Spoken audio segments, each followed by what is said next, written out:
Hi everyone, welcome back. Uh, Unfortunately, we can't meet because of the giant epidemic happening, so you're getting my voice from all the way over from Arizona at this point. So let's get back into the swing of things though. So let's try to figure out where we are and where we need to go. So at this point, we have discussed several different classes of languages. The first one that we talked about was the set of regular languages. And so that's a set of languages that are recognized, of course, by DFAs and NFAs.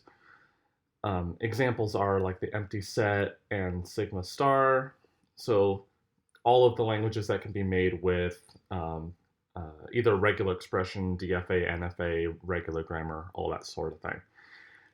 Then we saw some languages like 0 to the n, 1 to the n, within at least 0, that was not regular, but we were able to recognize with a different object, which is a context-free grammar or a PDA, and we called those the context-free languages. And we can draw a bubble like this because we have shown that every regular language is context-free. So that's why we have the contains here. The context-free languages contain regular languages, and there is a language outside of the regular bubble, but inside the context-free bubble. Then we, at the very end, right before the break, we were able to find some languages that uh, live in between the context-free and the regular languages, and we called those the deterministic context-free languages. So the languages that can be made with a deterministic PDA. And we were able to show that these two classes are not the same because we were able to show that DCFLs are closed under complement, but the regular context-free languages are not closed under complement, so there's no way they could be the same. And the poster child for a counterexample to this is 0 to the n, 1 to the n, 2 to the n, and at least 0. And I put it in the context-free bubble, but not in the DCFL bubble. Actually, no, the complement of this, my mistake. So the complement of this is in the context-free bubble, but not the DCFL bubble. And the reason for that is if it were in the DCFL bubble, then because of the closure under complement property, then the complement of this, 0 to the n, 1 to the n, 2 to the n complement, would be a deterministic context-free language. But we have shown that its complement lives completely outside of the context-free bubble, not even in the DCFL bubble. So we know that this complement language is a context-free language, but is not a DCFL. Okay, so this clearly tells us that there are some languages that are not context-free. There are some languages that are context-free but not DCFL. There are some languages that are DCFL but not regular. And in the 0 to the n, 1 to the n example is a DCFL because we made an example like that in class. And then, of course, there are regular languages. So the question is, well, of course, what languages are out here or outside CFL? And clearly 0 to the n, 1 to the n, 2 to the n is a very true example of that. But it's just how many languages like this are there? Are there a lot? Are there a few? So let's try to see, could we recognize 0 to the n, 1 to the n, 2 to the n? Well, in a computer, what you can do is, if you have a string like this with a bunch of zeros, then a bunch of ones, then a bunch of twos, then what I could do is I can just make a counter on my computer, and then I can just move forward through the input, counting, making sure that it's all zeros at the front, then ones, then twos, and I can just count the zeros, ones, and twos. And then at the very end, I can just check whether or not those three counts are the same. And if they're different, then I'd say no is not the right input. And if they are the same and the format is right, then I'll say yes. So, um, what in the machine world, in the automata world with states and whatnot, what do I actually need? Well, I clearly can't get away with just one stack because if I had one stack, then that's a PDA, but we showed that it's not context free. So there's no way I can do it with one PDA. It turns out, and I'm not going to do it here, um, it can be recognized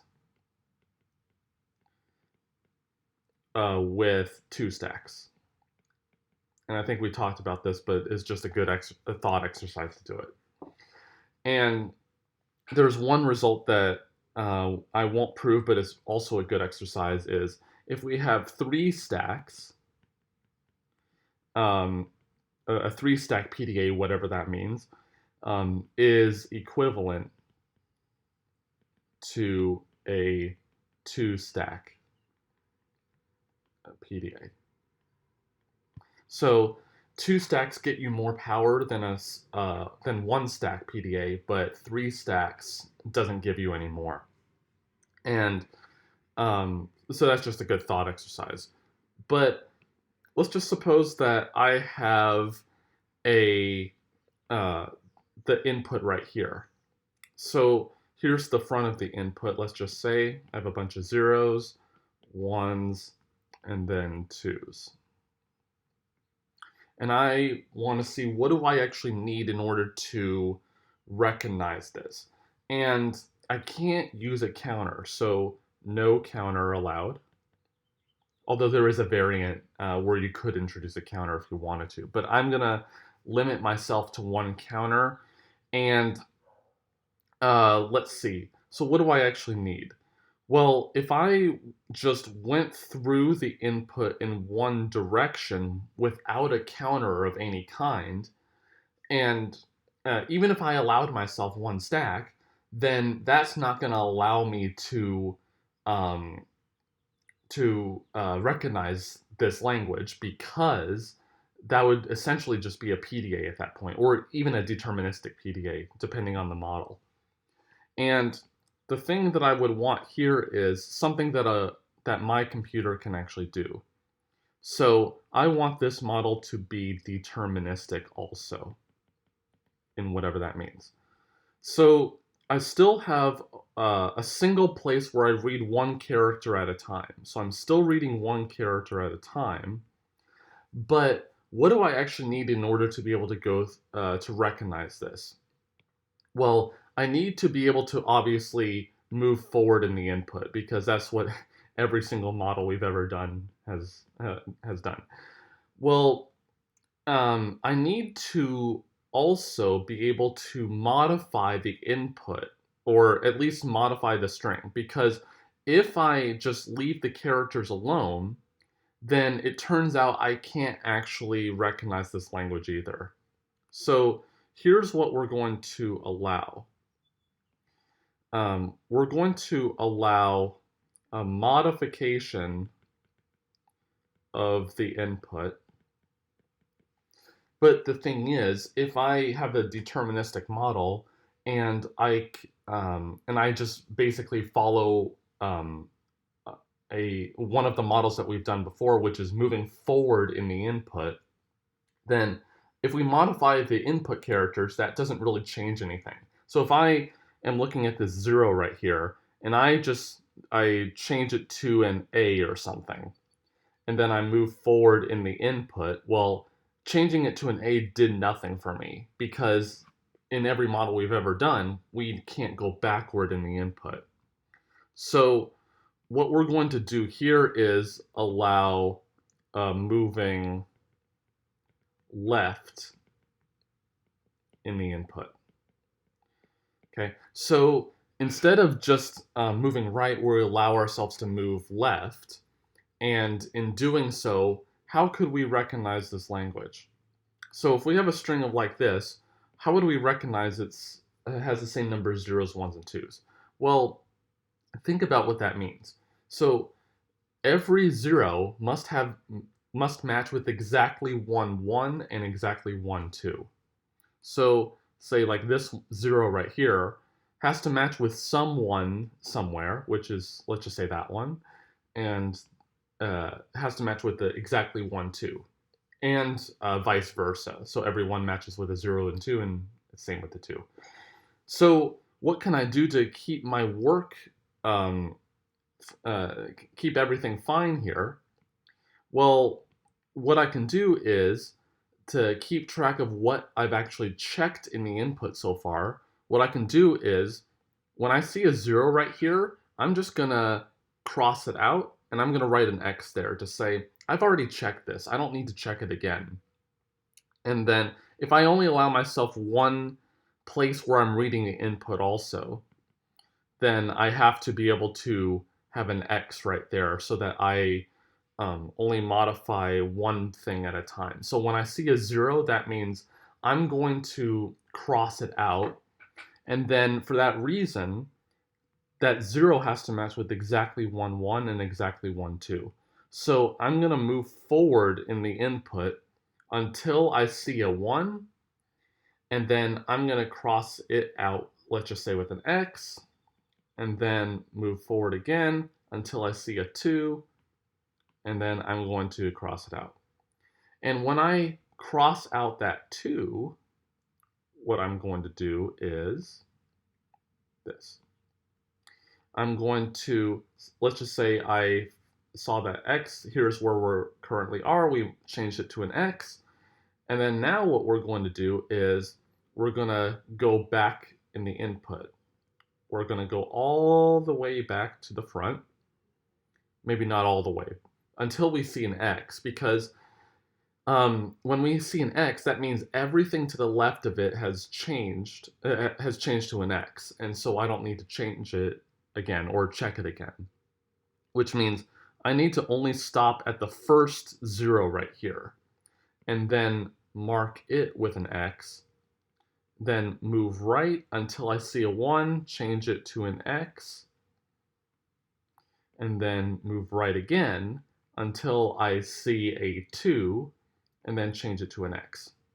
So this is what is called the zigzag pattern, because we're zigzagging across the street, technical term. And what happens at the end is, well, what we want to see at the very end is X's everywhere. So, so let's just say that we were going to do that. So let's just say we have X's everywhere. So X's everywhere. And so let's just let's try to think about what actually happens. So we have we were right here, so at the very end of the input, and we want, and because we only have one place that we're checking what a character is, then if we try to go back in the input trying to find a 0 to match, or at least to check again, I'm never going to find a 0 again. And I'm going to hit this left part of the input purely because there's no 0 that I will be able to find. And so what do we want to do here? What I want to do is on the very first character, I want to put a special symbol, maybe $sign or something, just some other character there.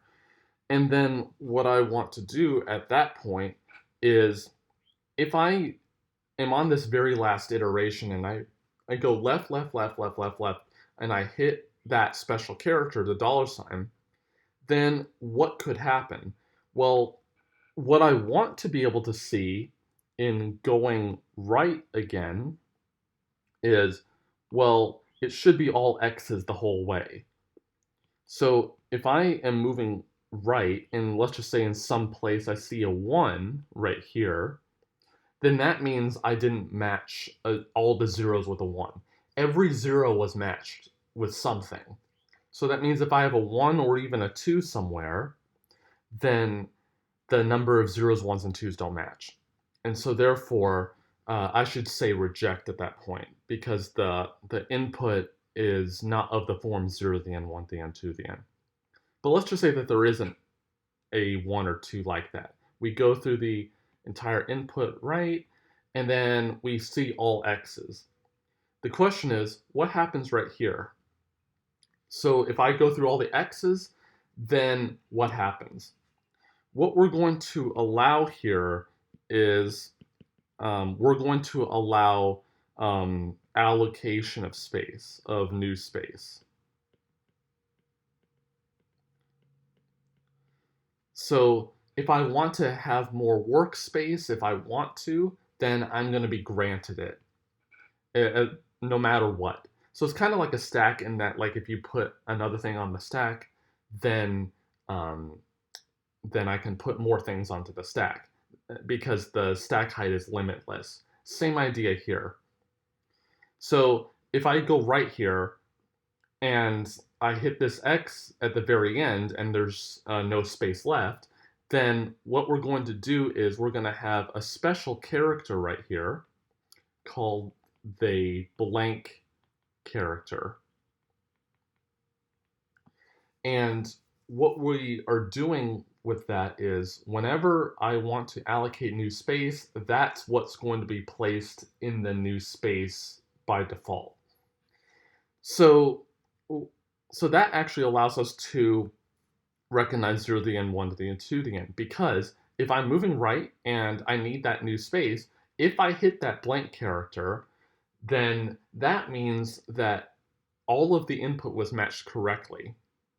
So if at any point a 0 can't be matched with a 1 or a 2, like if I hit a 2 first before a 1, or I hit a blank character before I found a 2, we're going to reject in those cases. But in that final case, only in that final case, we will go to the right and accept.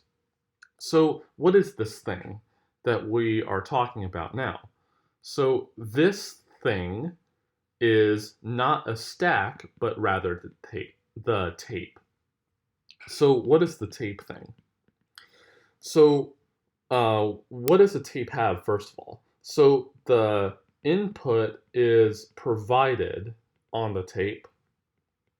So like in a PDA, the input is provided separately from the stack. It's in its own area. So you can put whatever you want on the stack, but the tape, you have to provide the input on it. And we have a tape head, which can move left or right on each transition. And it can't obviously do both, and it must do exactly one of the two because it's deterministic. So what is a transition going to do in this thing? So a transition, of course, is going to look at the current state, because this is still going to be a state-based machine, but rather now we're going to have tapes instead of a stack and an input character. So here, well, since the input's on the tape and it's not somewhere else, the only thing we need to do is to look at the tape symbol. So we need to look at the tape symbol under the tape head. Okay, and then from that we're going to determine next state, of course, because it's a state machine, what symbol to write, and whether to move left or right. And I'm gonna write L to be left and R to be right. And there's no instruction to stay in the exact same cell you were before. You have to move left or you have to move right in every transition. So formally, and so what are these things called, first of all? So these things are called Turing machines, named after the man Alan Turing. Uh, a Turing machine, singular. Need to learn what singular and plural are. A Turing machine is a 7-tuple. So where does the 7 come from? Well, we need a state in the input. We need a transition function, so that's 3. We need a start state, so that's 4. We need to, and then we'll talk about the other 3. So I'm going to say what they are and justify why we need all of them in the first place. So we have Q, sigma, so those are familiar, gamma, delta, Q0, and then no final states, but we're going to have exactly one accept state and exactly one reject state. And there's a very good reason why we have these, and I'm going to talk about those in a second. So Q, sigma, Q0 are as before, so there's no change to those. Gamma is a finite tape alphabet, so it's just like a stack alphabet. But because the input is provided on the tape and it's not completely separate, we must have that sigma, the input alphabet, is a subset of gamma. But also, we're going to have one extra condition, which is that the blank character is an element of the stack alphabet, but is also not in the input alphabet. And what is the reasoning behind that?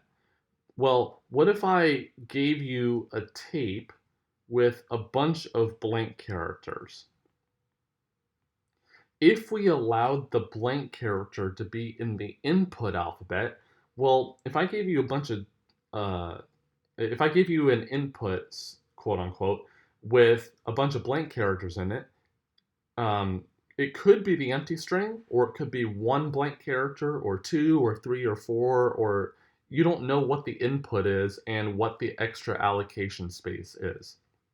So the first one is justified because the input is provided on the tape, and the second one, I mean, I guess both of these in conjunction, are to say that we need to have a special character to denote what the extra allocated space actually is, and also to determine what characters are actually necessary on the tape, what characters really correspond to the input versus what the allocated space is.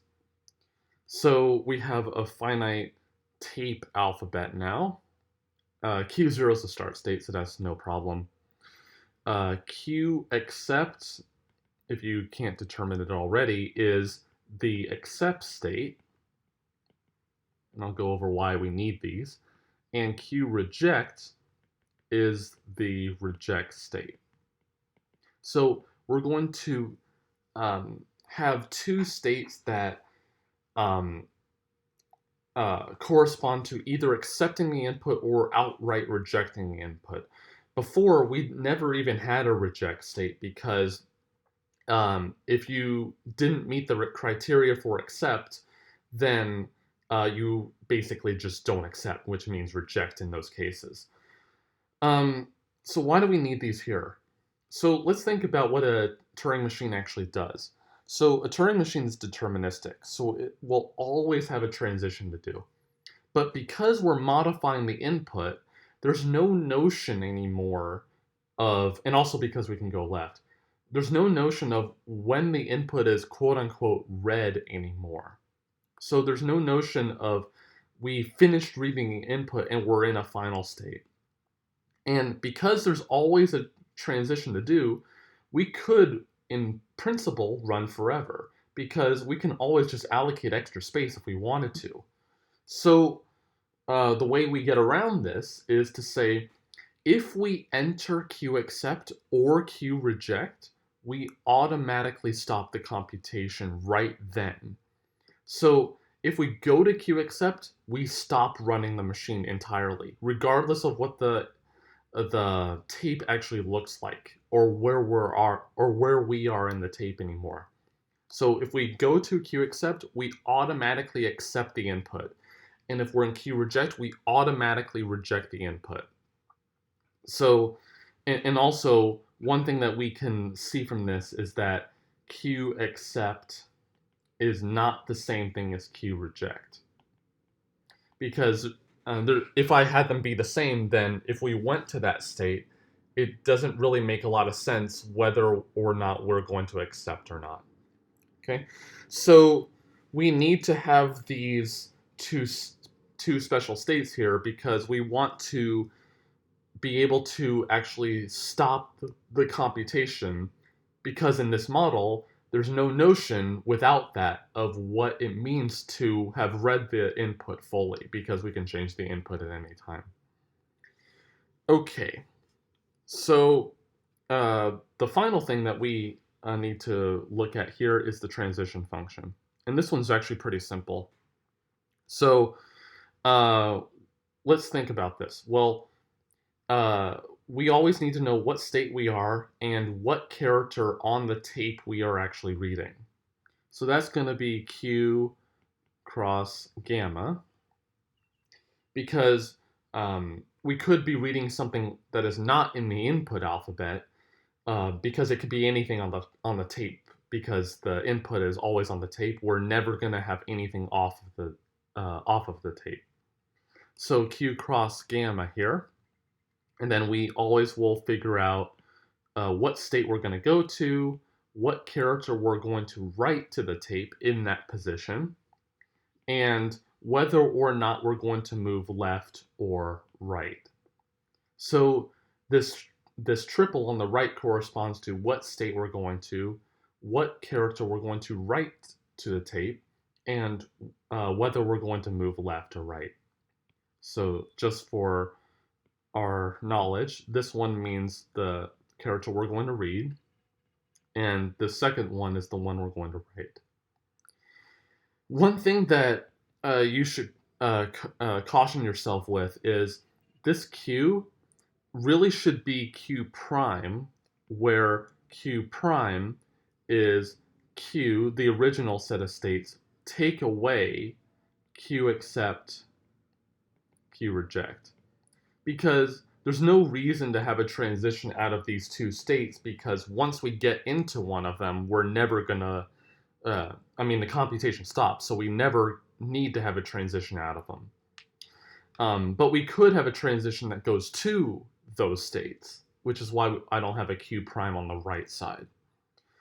And another thing that we should note ourselves with is that scenario that we had earlier, where we had the zeros and the ones.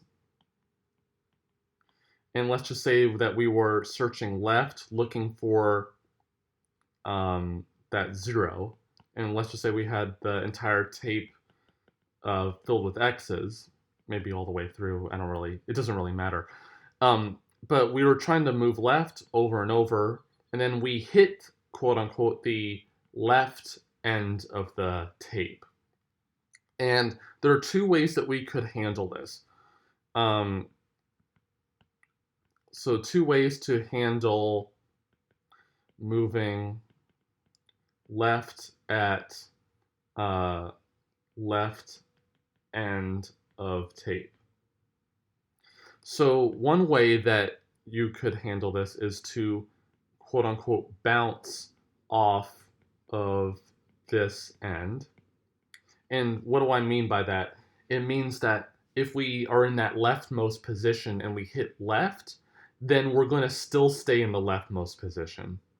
So we're just basically bouncing off of the wall, so to speak, on the left side. But the other way we could handle it is we just automatically, learn how to spell auto. Auto stop the computation and reject.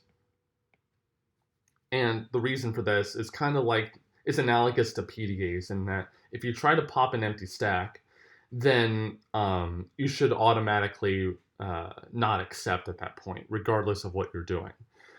So the way that we're going to handle it, and it's not really that big of a concern because we're always going to mitigate against it, is to do this first one. Because if you think about it, well, if we bounce off the left-hand end of the tape, then two things could happen. One thing that can happen is we write a different symbol in that leftmost position, and then we escape because we put a new symbol there. But then the other thing that can happen is we don't write a new symbol there, and we're always writing the same symbol. So that means we're just going to hit the left-hand end of the tape over and over infinitely many times. And we're fine with this because the way that we're going to define accepting is that it needs to hit the accept state. So there are actually three ways we can define computation. To define computation in a Turing machine. So one way to do it is to halt, which means halt just means stop, and accept, which means going to queue accept. The second thing that could happen is halt and reject, which means we went to queue reject. And then the third thing is just running forever. And we never hit one of those two states. And so in a Turing machine, we can have these three.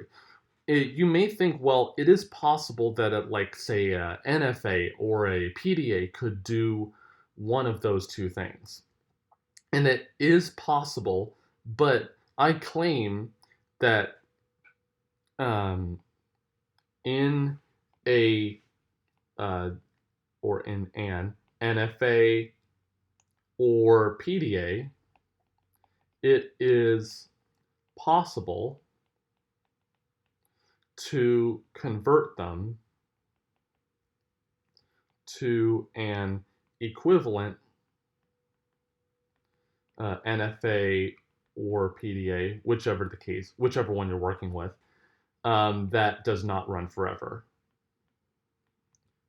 That does not run forever on any input. And I won't go over why that's the case. It's a good thought exercise. So it'll turn out with the Turing machine, we can't actually convert it to an equivalent one that doesn't run forever. But let's actually do an example of a Turing machine. So let's talk about this language. So it's almost like perfect squares, but now it's powers of 2. So here we could have either 1 0 or 2 zeros or 4 zeros or 8 zeros or 16 zeros or etc. And it's pretty easy to show that this is not regular. And you can also show that it's not a CFL either. And the reason for that is a unary language, and I've mentioned before that regular and context-free languages are the same with unary languages. But you could prove it that it's not context-free directly with the pumping lemma for CFLs. But let's actually try to do it with a Turing machine. So let's just say that this is our tape right here. We have a bunch of zeros on it. And without loss of generality, we could just assume that the tape is one-way infinite. By that I mean the input is here, and everything to the right is just a bunch of blanks that I could allocate if I wanted to. So what could we do here? Well, what could we do? So let's see. So if I take a power of 2 and I divide it by 2, unless it's 1, then I get another power of 2. So if I divide 8 by 2, I get 4, which is another power of 2. So how do I divide, quote unquote, a number by 2? Well, the good thing here is that it's unary. So it's all zeros. So that means that if I can somehow cross off half of the zeros in this input, then what I can do is just start over and over and over again, keep crossing off half of the zeros over and over and over until I get down to 1 0, at which point I should accept. And then otherwise, if I have an odd number of zeros that I encounter, then that means that I divide by 2 over and over, but then it's not a power of 2, it is divisible by something other than 2, which means it cannot be a power of 2. So what we can do here is, I'm going to do something special here by putting a blank symbol at the beginning. I could put a blank symbol anywhere I want because it's just always a tape character. And then what I do is, I'm going to cross off every other 0 along the way. And then let's see. So let's just say that I marked off this 0 right here, and I have one more 0 there before I hit the blanks. Well, then that means that we have an even number of zeros this time round. Okay, because the blank corresponds to the very first one, then the next cross corresponds to the third, then the fifth, then the seventh, then the ninth, etc. So the crosses correspond to odd positions of the zeros. And then, so the next 0, the very last one, is an even position, which means that I have an even number of zeros this time around. So if I have an even number of zeros, then I need to go back through the input and then go all the way to the blank character and then cross off every other 0, skipping over the crosses. So the crosses, of course, are the ones that we've already done. So then I need to mark off every other 0. So then I cross off this 0 right here, then skip over the next 0, which is in the 4th position, then cross off this 0, then I cross off every other 0 at that point. And then if I have one more 0 at the end, then that means that, if I have 1 0 left at the end, that means I still have an even number left. And I just keep going until I go all the way back through the input, I hit the blank character, and then I scroll through right until if I see exactly 1 0 throughout the whole thing, then that means that I'm at the very end and I should accept. Okay, so this is how we're going to do it. So I got to have a start state as always. So how are transitions going to be written in this model? So remember that the very first transition, I changed the 0 into a blank symbol. And so here's how we're going to do it. So here's what the transition looks like. So let's go through this. So this is the tape character that is red. And this one right here is what we write. If I can use the right version of the word write. What we write to the tape. And this one is the movement we make. Movement of the tape head. Okay, so that's what we're doing here. I'm changing a 0 to a blank symbol and moving right. So then I'm going to come to a state Q1 right here. So what we're going to do here is we're going to, let's actually talk about Q0 for a second. So if I have a blank symbol there at the very beginning, well, that corresponds to 0 zeros. So the input is the empty string at that point. But if we look at what the language is, it doesn't have the empty string in it, which means it goes to Q reject. What I'm going to do here is I'm not going to write the transitions that go to Q reject. We're just going to only focus on the ones that go to Q accept or could go to Q accept, and every other one goes to Q reject. So let's think about what we're doing here. Well, it could be that we have X's right after the blank at the front. So because that's work that I've already done, I'm just going to skip over them. So what does this transition correspond to? This is shorthand for this transition.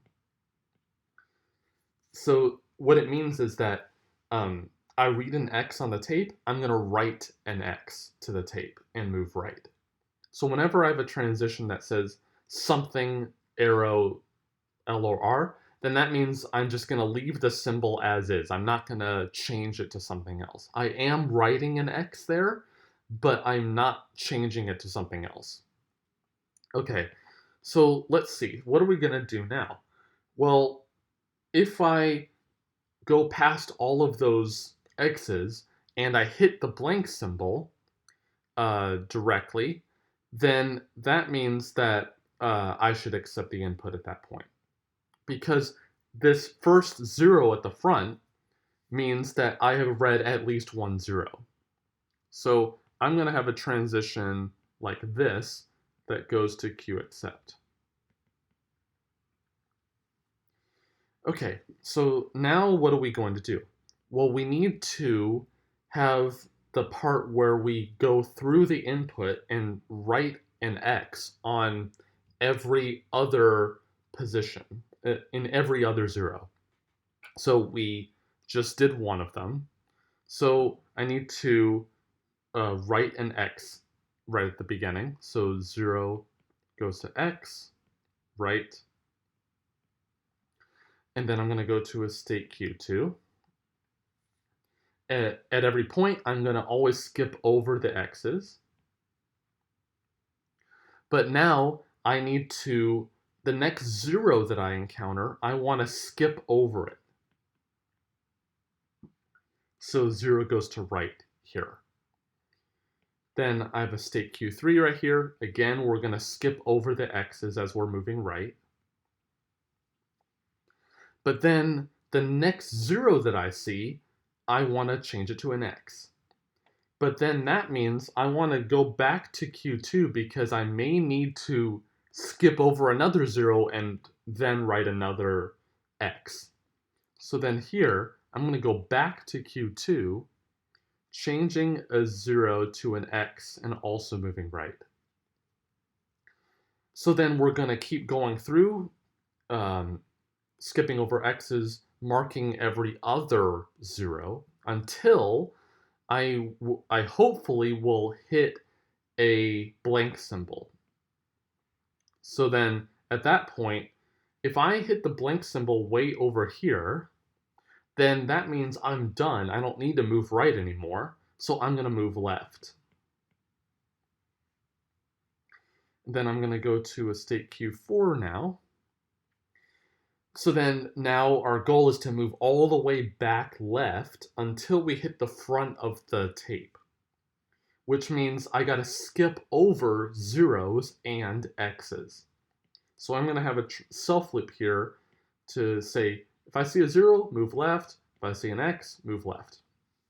And then if I see a blank symbol, then we've hit the beginning of the tape, which means we need to start over again, which means go back to Q1. So that I have a blank goes to right this time, because that indicates we're at the very front of the tape, which means I need to start moving right so that we go through another round at that point. So let's actually trace through this. So let's just say that I have the input 0, 0, 0, 0, which should be accepted at this point because it's a power of 2. So let's see. So we're currently looking at this position right now. And also one other thing I should say is that all unwritten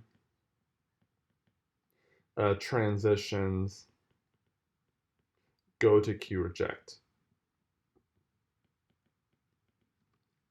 Okay, so that I don't have to clutter the picture here. So let's just say we have these 4 zeros. So the first transition says change the 0 to a blank symbol and move right. So then I have a blank symbol at the front with the 3 zeros because I never changed those yet. And then I'm currently here because I moved right. So now we're at Q1. So now our goal is to figure out what to do at Q1. Well, we have a 0 under the tape head, which says to change it to an X and move right. So I have a blank with an X here because that's what the transition said to do. Oops. So to change it to an X and move right. So then that means that we have the 2 zeros at the end because we haven't changed those yet. And then we're here because we said to move right. Then now we're at Q2. It says if you see a 0 under the input, under the tape head, move right, just skip right past that guy.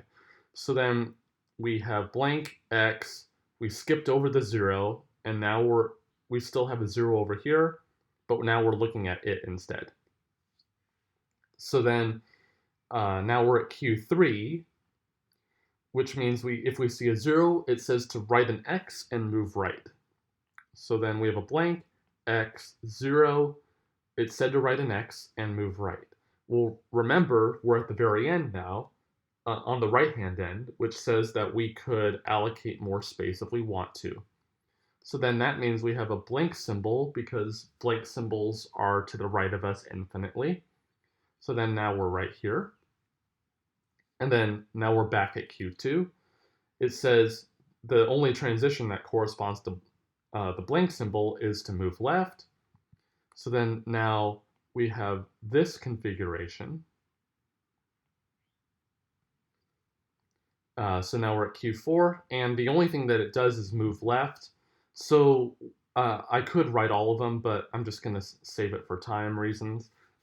But eventually we're going to have the same configuration, but now we're at the front of the tape again. And then at Q4, if you see a blank symbol, it says to move right. So then we are at the X right here. So we're at the X, and it's Q1 says to skip right past it. So we're right here now.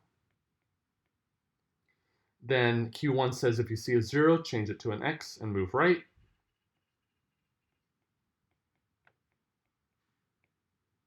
And now we can kind of see why this will accept.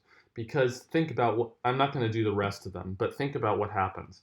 So the Q2 is going to say just skip past the X's, and then eventually we're going to be at that blank symbol, which means we're going to go to Q4, go left all the way to the front, then move right to the first X, which means we end up back at Q1.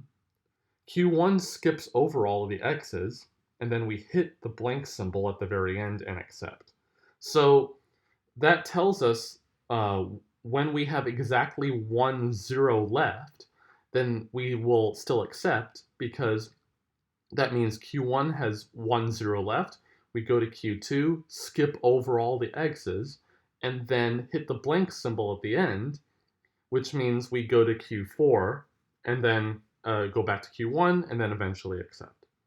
So This is an introduction to Turing machines, and we will talk more about this right-hand picture with all of these strings in it next time.